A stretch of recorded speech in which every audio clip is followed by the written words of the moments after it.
It's the Daylight Midnight Show. Hello and welcome to the Daylight Midnight Show. My name is Greg and I am incredibly hot already. It seemed like such a fun idea when I started Outfit Roulette for Series 2 to put things on there like a dressing gown, pyjamas, onesie. When they come out together, it gets very, very hot, especially when I'm sitting in front of a little radiator that hopefully I'll be able to turn off soon because we are approaching Easter.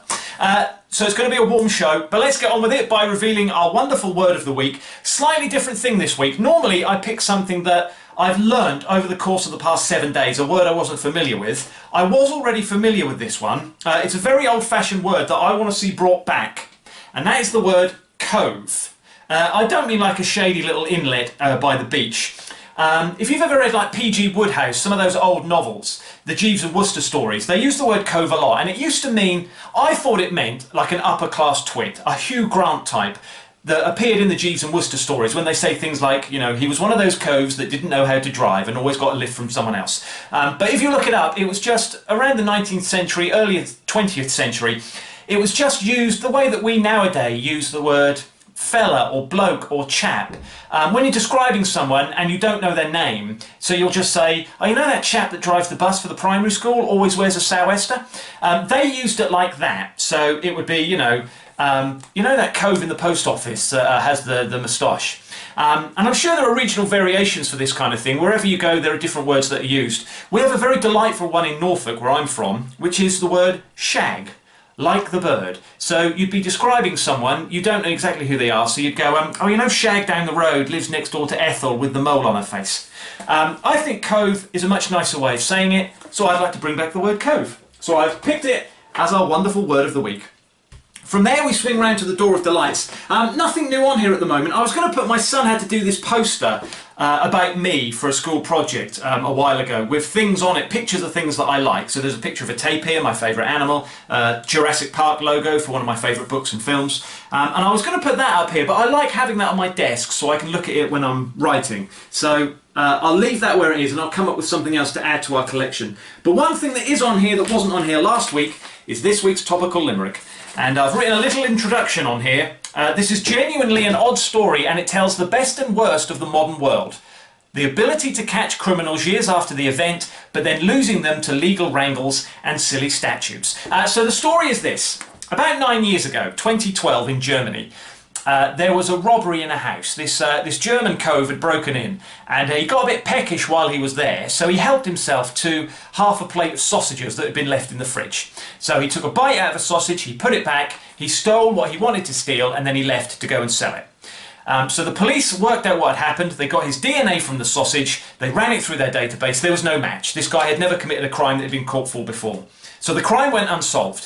Fast forward to 2021, about a month ago in France, this incident happened and the police arrested this cove, and when they took his DNA and ran it through the international database, it came up as a match for this robbery in Germany 9 years ago. So they contacted the German police and said, look, we'll send this shady cove your way, and the German police had to say, because of the statute of limitations, we can't prosecute him 9 years on. So it was a bit of a weird story, but I decided to write a limerick about it. Next time you're out robbing a house, and you're creeping as quiet as a mouse, if you're feeling famished, don't munch on a sandwich, they'll get DNA from your mouth. Quite nice, dodgy rhyme in the middle there. I will give that a C. A solid C.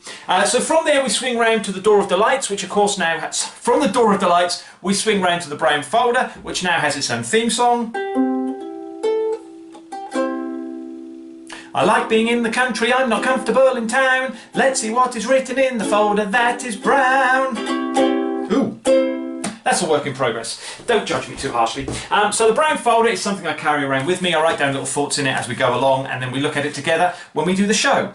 Point number one this week, why doesn't someone make a cat food pouch that you can get all the food out of? We've started feeding our cat on these little pouches you can buy. Some of them are great, but some of them you can't get the food out of, and I hate food waste, and I think in this day and age we should be able to invent things that you can get all the food out of. Strangely enough, the cheap ones, it all slides out in one go. The more expensive ones, you're squeezing it and squeezing it and squeezing it and rolling it like a toothpaste tube, and you still can't get all the little bits out of the bottom. Just a little moan.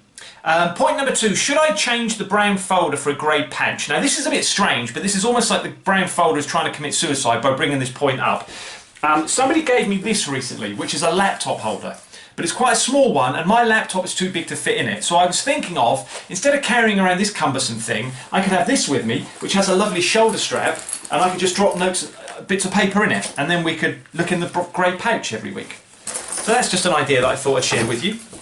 And my final point this week, oh yes, self-discipline. Call myself out, RE haphazard recording schedule. The first series of the Daylight Midnight Show, I think there was one week where I recorded it on a Saturday instead of on a Friday. Everything else, it was done every week, definitely recorded on a Friday morning, uploaded midnight on the Friday. We're only 10 episodes into series 2 and I've already missed a week. I've done it on a Sunday, didn't do one last week, and I thought, oh, I'll just get away with it. No one really knows. You watch it whenever you want to. But it's been mentioned, I've been called out on it. So I'm not making excuses, but my life now is a bit different to what it was during last summer when I started Series 1. And I don't have so much time available. And I want to spend time working on the show. I don't just want to go, oh, it's Friday morning, I'll do something, and then put something up that's substandard. Even as I'm saying this, I'm realising how ridiculous it is, because when has this show been anything other than amateurish and substandard? So I'm going to try harder to make it every Friday, but I just wanted to mention the fact that if you're aware of it, I'm aware of it too, and I'm going to try harder. So that's all the points from the brown folder for this week, but I have written something else in here, which is the word careers.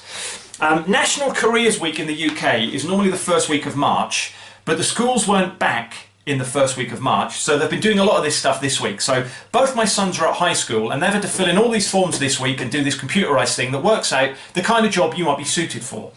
Now I remember doing this when I was at college, when I was doing A-levels, and you answered all these questions, and I can remember this because one of the questions I answered was that I would love to work with animals and I would love to care for animals.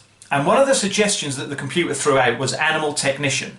So I looked up what it was, and an animal technician was someone who works in a laboratory where they experiment on animals and you help to look after the animals being experimented on.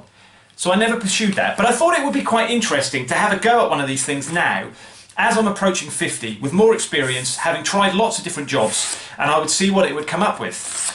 There are loads of these online you can find. I did one called whatcareerisrightforme.com, which turns out to be an American one.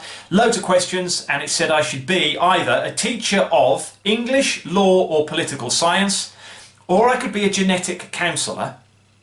I had no idea what that meant. Apparently a genetic counsellor is someone who deals with families and individuals at risk from inherited medical conditions.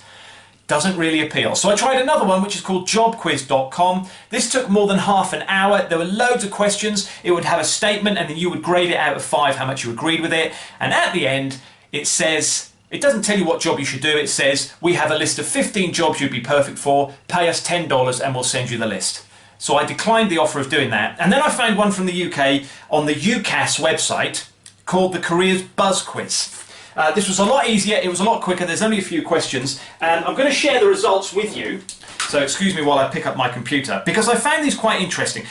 I don't understand why they can't just give you the results, they have to grade it a certain way. So they do it with animals, so it's a bit of a personality quiz, and I am apparently, based on my answers, a barn owl. Only 1% of the UK populations are barn owls. And then it tells you what a barn owl is, in case you didn't know, and it links to the fact that they're seen as intelligent and determined and wise, so you might be the same as that. Blah, blah, blah, blah, blah. But these are the job roles they say I might be good in. So, based on what you've seen of me, let me know if you think these are things that I could do well. Primary school teacher, aerospace engineer, systems analyst, computer games developer, or a photographer. And then it gives a list of barn owl strengths. So I am apparently patient and methodical, great with complicated situations and working on things for a long time. I'm a natural planner and I'm careful with facts. And it says I'm keen to research and gain knowledge on subjects in detail, and I'll often become an expert in the things that I learn.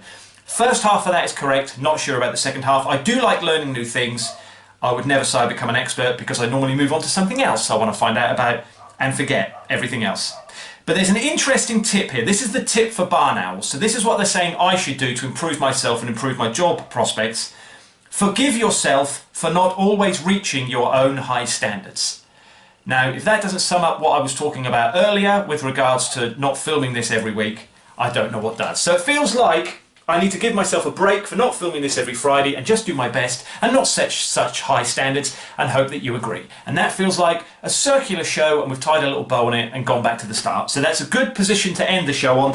So let's just do outfit roulette then, decide what we're going to be wearing next week, hopefully not as hot as all this. So we spin this, we use the randomness of the Rubik's Cube to determine what I'm going to wear. Column green is first, so next week I will be wearing my dressing gown again. Under the dressing gown, I will be wearing whatever is green, which is my wetsuit. And to accessorise all that, we will have yellow, which means I'll be wearing a woolly hat. So I said it was hot this week, it's going to be hotter next week, but at least I'm wearing a wetsuit so I can jump in the river to cool down.